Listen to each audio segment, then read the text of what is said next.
In this video today, I will be showing you how to incorporate a twist design into a basic skirt just like diagram A.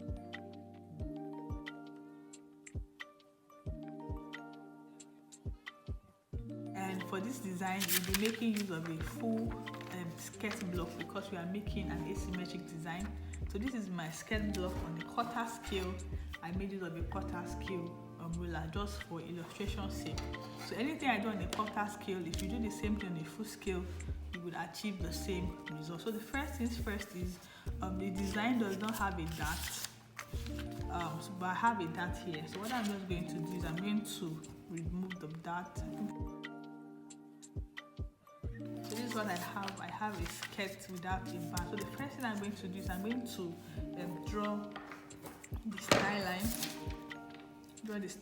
So I have, if this is my initial dart, you have to determine what point do you want it. So I'm just going to follow somewhere around here. Let me just use somewhere around here as my reference point. Now you can see that the design comes from the waist point to somewhere here. I'm just going to draw a straight line just as a guideline here. Then also from the other side to the waist point like so. I have this. Then from here you have something that goes towards the side. Now this is the hip line. You can bring it down as much as you desire, whatever level you want. Now from here you have something that comes down like this all the way to the hem. This is based on your choice, but then because we are making an asymmetric design, please note when you are making this design, you are going to cut your front pattern like this first. You have a front skirt part first that you might have sewn. Then we're going to have this manipulation. What I'm going to do now is just to have the extended length. So let me just add a little paper to the hem. I'm just going to cut it out.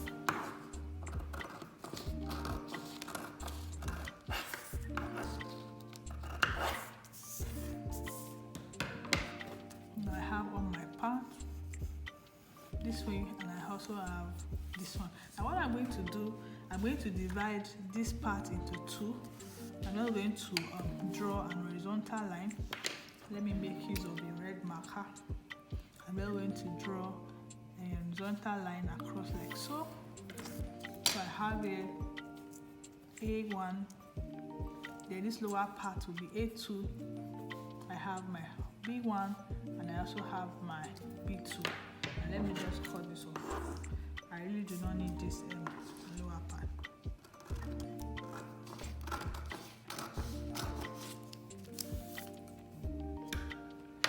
The next thing I'm going to be doing is I'm going to be drawing slash lines from this midpoint all the way. Now let me just use my hand and just draw two slash lines each. I really don't need it. Let me just draw. On this side, let me just draw two slash lines. Then for the A1 part, I will just draw two slash lines as well. So I have a 1, 2, 3, 4. I have a 5. I have a 6. I have a 7, and I also have a 8. What I'm going to do now is I'm going to cut out the horizontal red line. I want to separate all the segments like so. For the upper part, remember the design comes from the waist point to this place, and from the waist point to this place. So this place is not needed. So I have a A1, I have a B1. Then for the B2, remember it's coming from somewhere below the waist point like so. And from my A2, I'm going to cut out so. So I have my four parts together like so.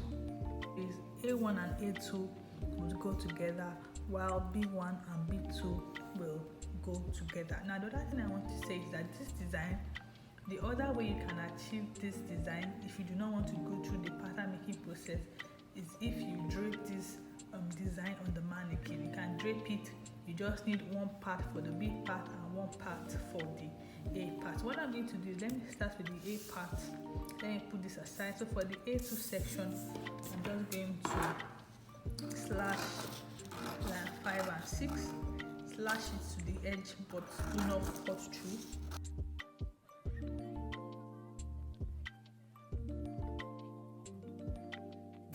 Now for the A part, like so, I have a piece of paper, just a small paper here. It's not really complex. I just have my small paper here. I'm going to open up my pattern like so. Even before the paper, what I want to do is I'm going to open up the pattern this way. I'll open up this way. Remember, this is the A2. Then I also place my A1 here like so, and I'm going to open up like so. And I'm going to ensure that this first section and this section matches up. So I'm going to get tape and I'm going to tape it down and show here and here. Now I can just put it on another paper. Put it on another paper like this. And I'm going to spread this one out. This, and then just use this edge of the paper, place this on this, ensure that the edges are touching, and I'll just tape down like so. So for the other part, I'll just spread as much as I can. Now the more you spread, the more fullness you will achieve. So the most important thing is that the first one and the last one matches up. So I should have something like this. Then I'll just tape it down. Just secure it like so. This is what I have here. Now for this and this, I can leave it, it's not compulsory, I can just leave it like this. I can just tape it down separately. It really doesn't matter. Tape it down separately as long as the first one and the last one matches up. But please remember that let me just remove this pin. Before we did this slash and spread, remember that this is the horizontal line here and this is the horizontal line. Remember that these lines and this line should match up here. So you can just note here as the horizontal line, just like a guideline. Then you can just put everything together and you can just tape together like so. You know, if you can actually cover up everything under here, but really I don't really need to do that. Just fill it up with paper, but I think this way is just fine since it is a secured piece. I'm going to go over to the B part. Alright everyone, this is what I have here. I have slashed my bits and my B1 on fabric, on paper, so I have it this way, you know, just to secure it with the paper tape. So this is how it looks like. Then for the A part, I also have this just secured. You have to ensure that the first one matches up and the last one matches up. So remember that this is the horizontal line that has two notches, both for the A2 part and the A1. Likewise for the B part that has two notches, the horizontal line, and the other B part too that has two notches. Now the next thing I'm going to be doing now is the sewing process. I will not be able to show you how to sew it because this is paper here, but when I finish the whole tutorial, because I'll be showing you how to make a twist on a skirt, a dress, and on a jumpsuit. So maybe when I'm done with all the paper illustration, I will just sew one design, so all of them follow the same sewing principle. So thank you so much for watching. I'll see you in the next video. Bye.